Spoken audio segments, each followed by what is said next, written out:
এর সমাজ বলে যেখানে নদীর পাড় যেখানে মানুষের জনজীবন সেখানে হুড়োহুড়ি মাতামাতি লাফালাফি এবং যে জনজীবনের যে কার্যক্রম সে কার্যক্রম এখানে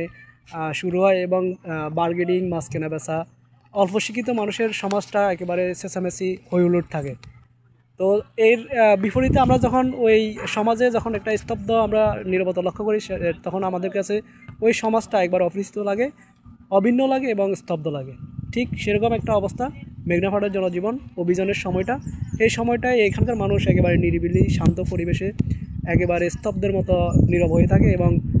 এই অভিযান শেষে মানুষ তার আগের গতিতে ফিরে যায় এবং অল্প শিক্ষিত মানুষ যেখানে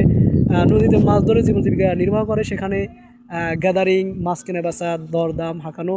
এবং বিশৃঙ্খলা লাফালাফি মাতামাতি ইত্যাদি তার আগের যে